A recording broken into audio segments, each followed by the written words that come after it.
Estimadas amigas y amigos, bienvenidos a esta nueva edición del programa Lo que usted debe saber sobre el nuevo Código Procesal Penal en el Perú, que se transmite desde la Sala Penal Especial de la Corte Suprema. Soy Jorge Luis Salas Arenas, juez que preside esta sala, y contamos hoy con la presencia aquí en Justicia TV, el canal de los jueces del Perú,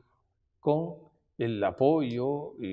del señor juez supremo, el doctor José Antonio Neira Flores, integrante precisamente del colegiado de esta sala, profesor universitario y autor de varias obras sobre el proceso penal, conferencista internacional reconocido, quien va a trabajar con nosotros, nos va a explicar de la manera más asequible los alcances del proceso penal inmediato. Bienvenido, José Antonio. ¿Y cuál es el proceso penal inmediato? ¿Por qué hay un proceso penal inmediato? ¿Cuáles son sus características esenciales? Claro. Bueno, la sociedad siempre exige que haya una justicia que sea pronta, que sea inmediata,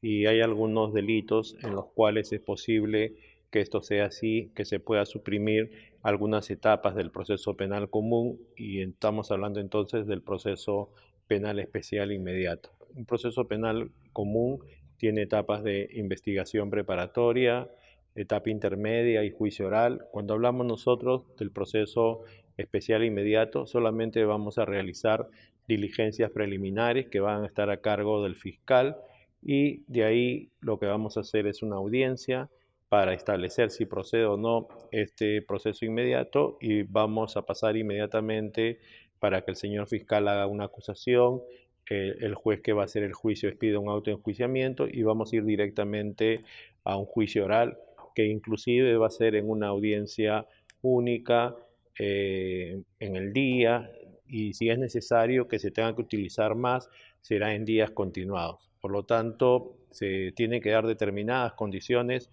para suprimir estas etapas de investigación preparatoria y etapa intermedia, y eso se va a presentar siempre que se dé algunos supuestos. ¿Y cuáles serán los elementos que factibilizan la realización de un procesamiento penal inmediato, a diferencia de otros supuestos, es decir, de otros tipos delictivos o de otras circunstancias delictivas? Sí, en principio la idea es que haya flagrancia delictiva. La flagrancia delictiva es la percepción sensorial que frente a uno se está produciendo un delito, por lo tanto no tenemos que hacer mayores razonamientos para darnos cuenta de eso. Por ejemplo, si un sujeto le arroja combustible a una persona y encima le prende un fósforo, es evidente que estamos frente a la comisión de un delito, y por lo tanto no se va a requerir mayores actos de investigación, bastarán con los que se van a practicar inicialmente, ¿no? Ese es el concepto que vamos a dar de flagrancia. También cuando la propia persona que se le atribuye el delito acepta haberlo cometido, a eso lo denominamos confesión sincera, siempre que se verifique esta autoimputación. Y también vamos a encontrar casos en los cuales se hable de lo que se llama prueba evidente, o sea, el fiscal y la policía hacen una buena investigación y obtienen elementos de convicción del delito y la vinculación del investigado al momento inicial, que se llama diligencias preliminares, y por lo tanto será suficiente con eso, y en ninguno de los tres supuestos será necesario completar con la investigación preparatoria. Pero también el proceso penal especial inmediato se le ha incluido un par de delitos. El delito de omisión de asistencia familiar, estamos hablando de aquellos casos que en el área civil se ha hecho demanda por pensiones alimenticias y no se ha cumplido con pagar, y entonces ya sea inicialmente como una medida anticipada o ya sea con la sentencia, se van a enviar las copias a la fiscalía, y en el caso que no se llegue a pagar estas pensiones a través de lo que llamamos un principio de oportunidad, o sea, una negociación entre el fiscal, el investigado y su defensor para que pague la reparación civil, entonces el fiscal lo que puede hacer es una incoacción de proceso inmediato. También otro caso que es muy simple, que es el de conducción de vehículo en estado de ebriedad y en drogadicción. Entonces ahí lo que vamos a hacer es encontrar, la policía va a intervenir a un sujeto que esté conduciendo su vehículo en ese estado, seguramente va a haber un examen inmediato provisional que vaya a tener que soplar un instrumento para que se acredite que tiene más de 0.5 alcohol por litro de sangre, si es un conductor particular, y si es de transporte público 0.25, para que se estime que esta persona estaría en curso. Entonces, en este delito de conducción de vehículo en estado de ebriedad, se hará una pericia inmediatamente para confirmar este resultado provisional, y con eso es suficiente para que se cuente con la información. Además, que en cada uno de estos casos también se va a recabar la declaración del investigado, y por lo tanto ya no haya necesidad de que se realice la etapa de investigación preparatoria, que en casos comunes es de 120 días, que incluso se podría prorrogar 60 días más. Tampoco será necesario que se haga la etapa intermedia, que tiene plazos largos para que el fiscal haga su requerimiento de acusación, para que se corra traslado a las partes del caso, para que el juez haga una audiencia en el proceso inmediato. El fiscal en 24 horas va a hacer la acusación, el juez que va a hacer el juicio pide el autoenjuiciamiento también en 24 horas y señala fecha para el juicio, porque estamos hablando de casos donde tenemos toda la información, elementos de convicción que se van a convertir en prueba en el juicio, y por lo tanto podemos suprimir tanto las etapas de investigación preparatoria y etapa intermedia y darle una respuesta inmediata a las víctimas de los casos. A eso le llamamos eficiencia, pero sin descuidar el tema de proteger los derechos fundamentales de los investigados, a lo que le llamamos garantías. Bueno, en España también tienen un procesamiento similar, solo que allí se llama proceso rápido y tienen un límite temporal, es decir, una dimensión máxima de sanción, 5 años. Si el hecho merece una sanción superior a 5 años, ya no es inmediato, o sea, hasta 5 años. ¿En el Perú tenemos una disposición de ese sentido, en ese sentido? No, no la tenemos. Cada país pues tiene la potestad de regular de acuerdo a la Constitución, a los problemas que se presenten, qué limitaciones se van a poner. En toda Latinoamérica y Centroamérica hay proceso inmediato con distintos nombres, ¿no? El modelo del cual se habla mucho ahora en Centroamérica y que se ha exportado también acá a Latinoamérica es el de Costa Rica, ¿no? Que le llaman proceso expedito, y es por eso que en el Poder Judicial, usted lo sabe, presidente, desde hace 15 años la Corte Suprema viene pronunciando jurisprudencia vinculatoria, y justo es precisamente respecto a este tema, al tema del proceso inmediato, donde el año 2016 se pronunció una, que es un acuerdo plenario extraordinario de las salas penales 2-2016, para pronunciarse también respecto a este tema, porque hay que ver muy bien, ¿no? Cuando se trata de un delito grave, estamos hablando de altas penalidades, porque también ahí habría que discutir seguramente con mayor precisión el tema de la responsabilidad del imputado, pero también qué factores tienen que ver con la determinación judicial de la pena, y por eso hay que ver caso por caso, ¿no? En el sentido que puede ser también que sea un delito grave, pero de repente quede en una tentativa y por lo tanto recién se estaba iniciando la ejecución del delito y sea más fácil que se pueda eso investigar en diligencias preliminares. Entonces, ese es el estado actual, ¿no? La Corte Suprema justo ha resuelto una casación, que es de ahí que el ponente ha sido el doctor Iván Sequeiros, en ese sentido, ¿no? Entonces, sí, cuando se trata de delitos cuyas penas sean muy altas, entonces hay que tener mucho cuidado para ver el tema de la aplicación, pero no tenemos un baremo como el que usted ha indicado de España, ¿no? Que se limite solamente para delitos que no sean mayores a 5 años, ¿no? Además, dicho sea de paso, en nuestro país las penas son muy altas, ¿no? Son mucho mayores que la de toda Latinoamérica, Centroamérica, y también la posibilidad de obtener beneficios penitenciarios está restringido. Claro, es una herramienta, por tanto, que hay que manejar con cautela, ¿no? Como lo ha señalado el doctor Neira, es una herramienta que tiene que obedecer en su aplicación al principio de razonabilidad, de proporcionalidad, ¿no? Y mirar caso por caso el tema, ¿no? Y sería bueno, doctor Neira, saber si hay pasos que son identificables en la realización del proceso inmediato para ver cuál es su estructura de ejecución. Pero eso inmediatamente después de una pausa que tenemos que hacer ahora, ¿no? Aquí vamos a volver en la sala penal especial de la Corte Suprema con el doctor José Neira Flores. En este programa lo que usted debe saber sobre el nuevo Código Procesal Penal. Volvemos.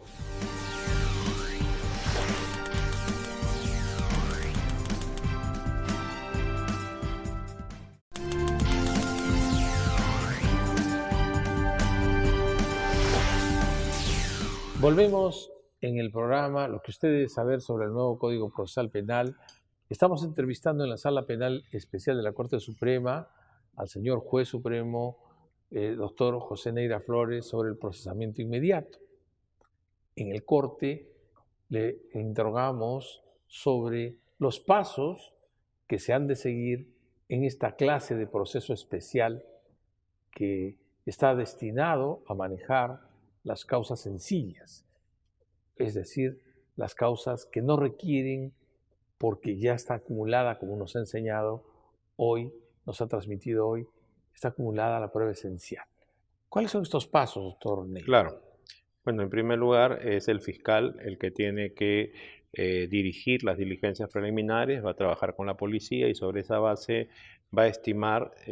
los supuestos que estábamos indicando, de flagrancia, el caso de confesión o también cuando se trate de prueba evidente o los otros dos supuestos que señalábamos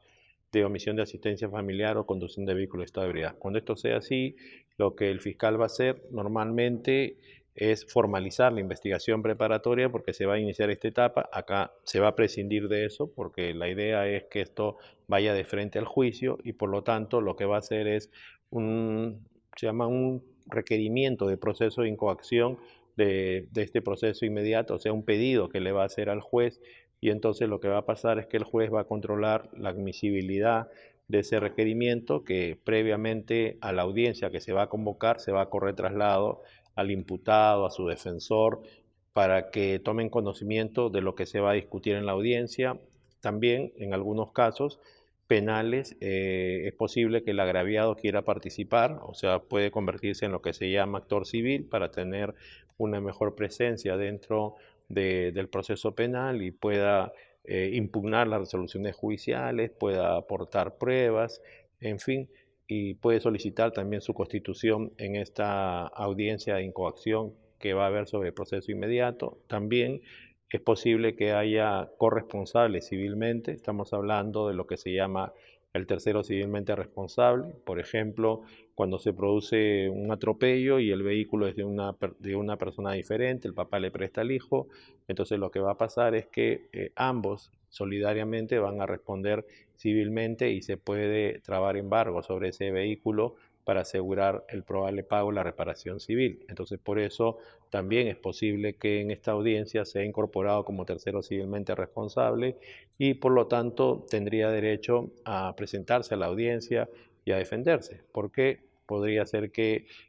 haya sido sin su consentimiento, que el vehículo haya sido sacado del inmueble y por lo tanto no tendría por qué tener tal calidad. Entonces, en este requerimiento de incoacción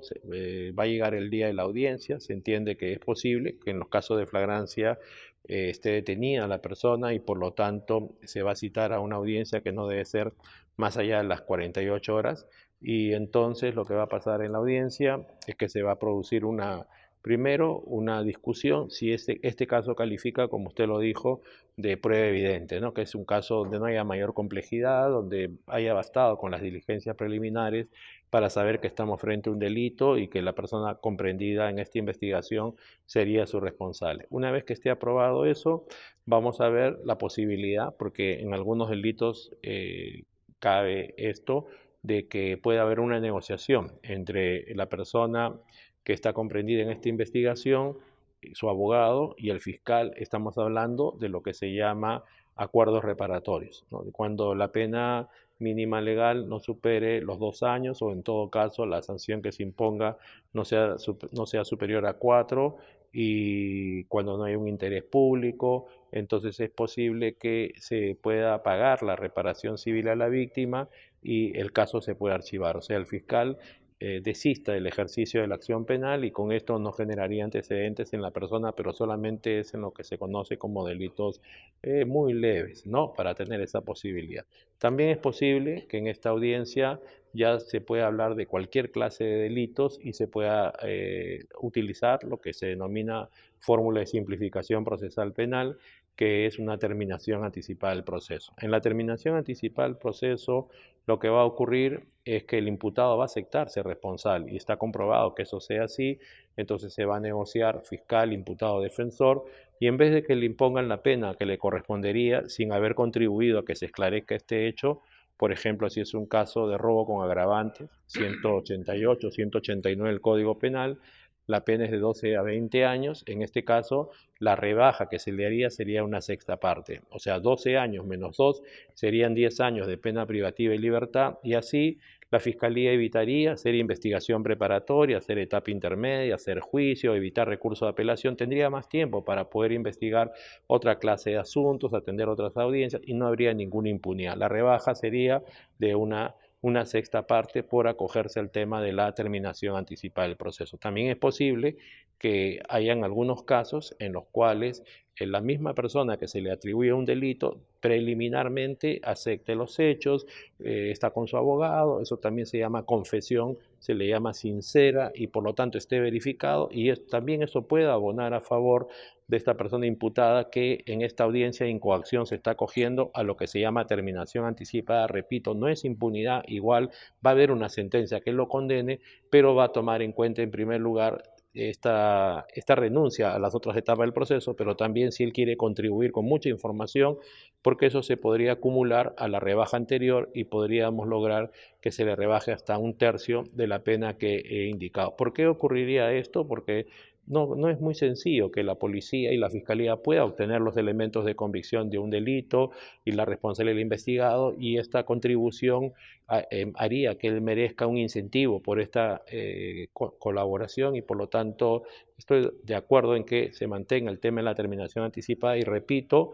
esto permite también que la policía continúe haciendo otra clase de investigaciones, no tenga que sus policías tengan que ir como testigos en los casos de intervenciones en flagrancia de robos, de hurto, de otra naturaleza, y entonces descarga el sistema de justicia penal, policías, fiscales, jueces, peritos, y entonces, repito, terminación anticipada del proceso, va a haber una condena, se va a inscribir en el registro central de condenas, si vuelve a cometer un delito, él va a ser considerado reincidente, donde la pena que se le podría aplicar por un segundo delito sería no menor del máximo. Si fuera un robo con agravantes, yo les dije que la pena era de 12 a 20. Entonces la pena para un reincidente sería no menor de 20 más la mitad, dice la ley, artículo 46b del Código Penal sería de 20 a 30 años. Por lo tanto, es importante tener en cuenta esto. He escuchado algunas veces hablar en forma negativa la terminación anticipada del proceso, pero si voluntariamente el imputado asesorado por su abogado quiere negociar con el fiscal, en este sentido es constitucional y es legal.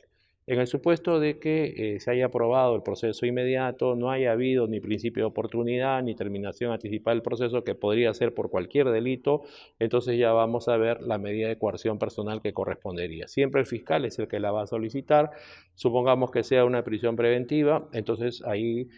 él tendrá que demostrar porque se cumple con los requisitos que la ley establece, que son 3, fundados y graves elementos de convicción de un delito, la vinculación del investigado al delito, en segundo lugar, que el pronóstico de pena privativa y libertad sea mayor a 4 años, y en tercer lugar, que haya peligro procesal, que él se pueda sustraer de la investigación o que él pueda perturbar los actos de investigación, y entonces la defensa lo que tiene que hacer en esa audiencia es, si de acuerdo al caso concreto y a lo que la ley permite, es posible refutar, ¿no? Bastaría que no se dé alguno de estos elementos para que se declare infundada la prisión preventiva. Hoy día se habla mucho de modificar las reglas de prisión preventiva. Es bueno que la población sepa que la última modificación fue el año 2013 por la ley 30.076 y que la Corte Suprema, yo les dije que saca una interpretación de las leyes a través de jurisprudencia vinculatoria, mayormente lo que se llama acuerdos plenarios de las salas penales de la Corte Suprema, lo que significa que todos los jueces de las salas penales de la Corte Suprema nos reunamos para tomar una decisión, cuál es la mejor interpretación y aplicación, y tenemos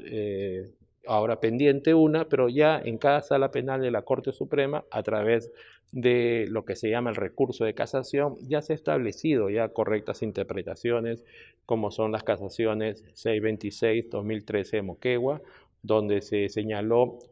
que cuál es la información con la cual el juez puede imponer esta medida, o sea, con qué clase de datos tiene que ir la fiscalía para lograrlo, cómo se hace la audiencia, la casación 631-2015 de Arequipa también sobre el tema de los arraigos, para que haya un peligro procesal de que alguien se pueda sustraer de una investigación, es necesario que no haya arraigo de posesión, quiere decir que uno no tenga algunos bienes o elementos materiales que lo obliguen a uno continuar viviendo en el lugar donde indica. En segundo lugar, cuál es el concepto de arraigo familiar, el concepto de arraigo laboral. Y últimamente ha habido una casación de Loreto en la cual se le dice a todos los jueces que cuando interpreten el tema de las reglas de prisión preventiva, el peligro que se encuentre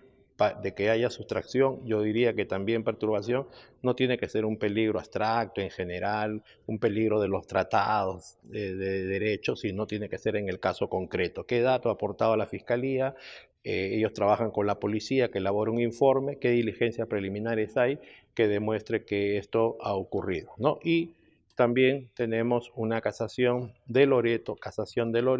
sea, la Corte Suprema expide estas sentencias para establecer principios generales del derecho, donde se dice que también en la audiencia se tiene que establecer o discutir, y después en la resolución que el juez expida, nosotros le llamamos auto, sobre el juicio de imputación o sobre la apariencia de verosimilitud del hecho como delito, ¿no? Si un requisito importante para que se imponga esa medida es la de fundados y graves elementos de convicción del delito y la vinculación del investigado, en esos términos entonces se tiene que discutir. Entonces son tres pasos los que se van a tener que dar en este requerimiento de incoacción del proceso inmediato, ¿no? Primero vamos a discutir el tema de que si corresponde o no que se imponga este proceso. En segundo lugar, si va a haber una salida alternativa, como les decía, principio de oportunidad o acuerdo reparatorio, o una fórmula de simplificación procesal penal, que es la terminación anticipada. Y en tercer lugar, si no se dan estos supuestos, no sea el segundo supuesto, entonces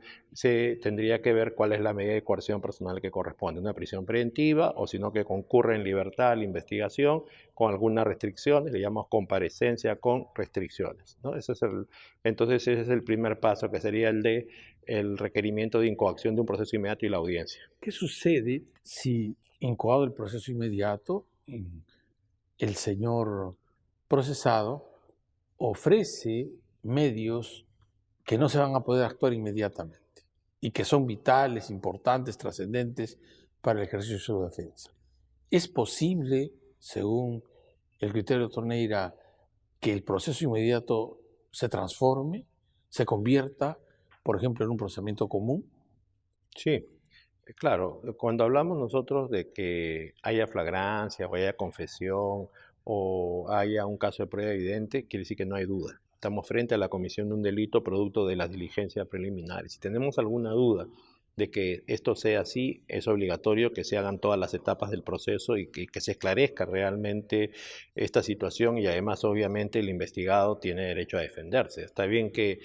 la idea sea que haya un proceso rápido, que se dé como se llama tutela judicial efectiva, celeridad, pero tampoco puede ser violando las garantías que le corresponden al imputado, y por lo tanto si él solicita a la Fiscalía que se practiquen determinados elementos de convicción, entonces la Fiscalía tiene que actuar objetivamente, porque no investiga para probar la responsabilidad del imputado, sino para que se esclarezcan los hechos, y por lo tanto debe tomar en cuenta también esta solicitud que hace la defensa. Es más, en esta audiencia de incoacción de proceso inmediato debe oponerse el abogado defensor cuando no esté de acuerdo en que se suprima la etapa de investigación preparatoria. Y tenemos algún caso interesante. Yo recuerdo un caso que es muy importante que la comunidad lo sepa, porque la idea es evitar errores. Es un caso de un señor cuyo apellido son Chu Cerrato, un señor que lo intervinieron en el interior de un vehículo, su vehículo. El señor es un empresario y entonces él iba a ir a una reunión social donde obviamente no es ningún delito ingerir licor, sabía que eso era así, un tipo responsable y por lo tanto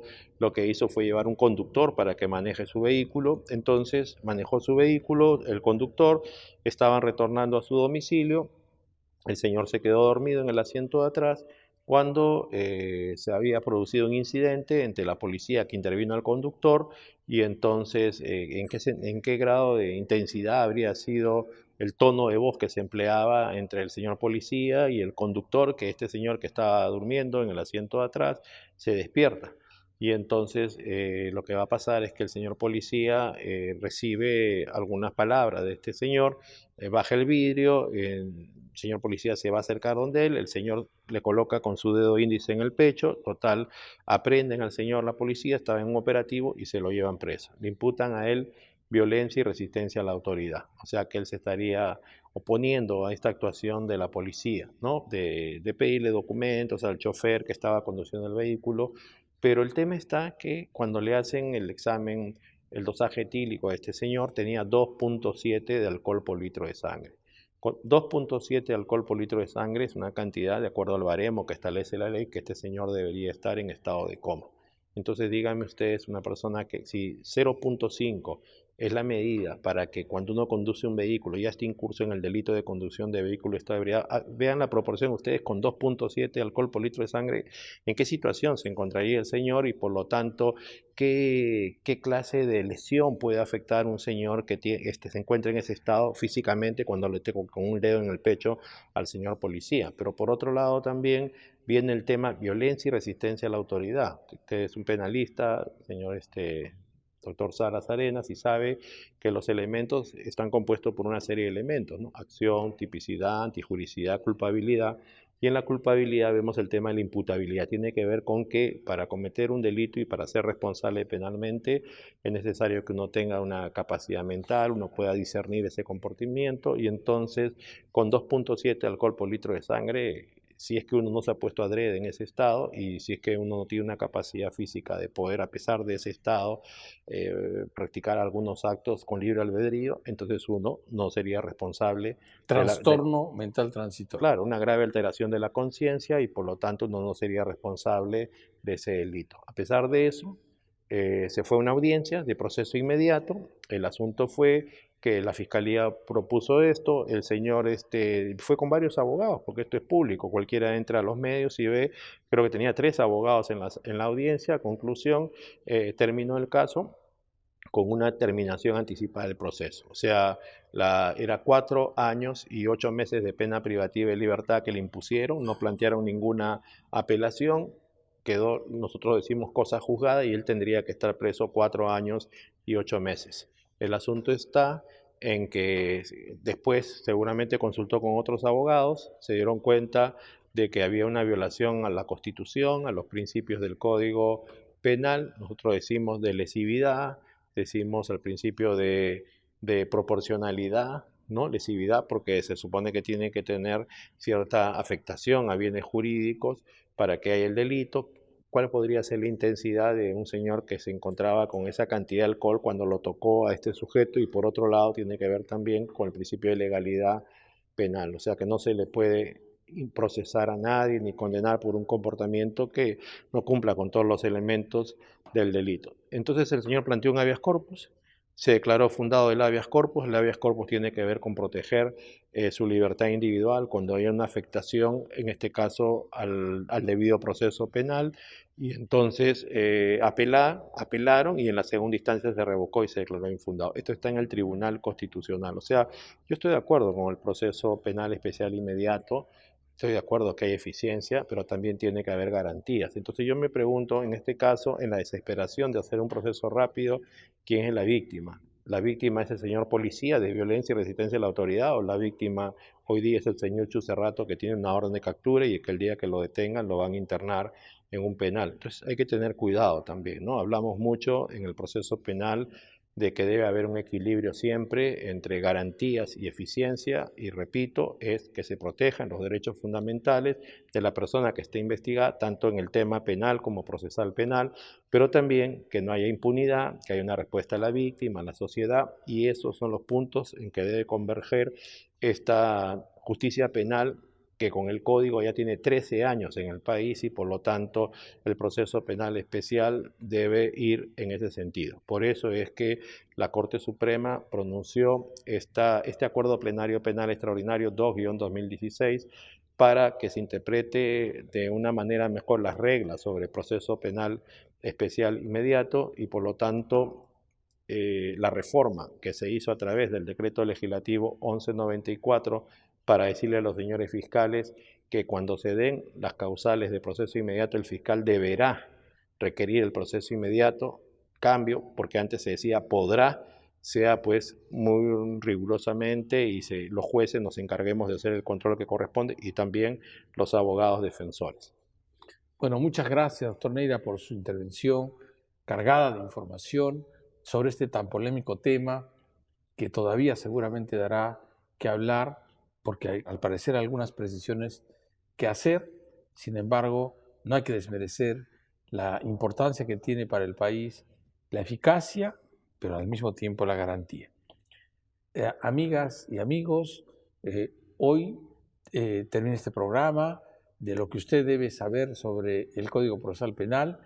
Aquí en la Sala Penal Especial de la Corte Suprema hemos tenido al doctor José Antonio Neira Flores, juez de la Corte Suprema, hablando sobre el proceso penal inmediato, y nos vamos a ver en la siguiente edición del programa. Gracias, doctor Neira, por su presencia. No, gracias a usted, doctor Salas Arenas, y invito a toda la comunidad a que continúe viendo este magnífico programa. Como ustedes se darán cuenta todos los días por las publicaciones en los medios de comunicación social escritos, radio o televisados, todos los días hay noticias penales, y la idea es que ustedes comprendan por qué es que se da en este contexto. Muchas gracias.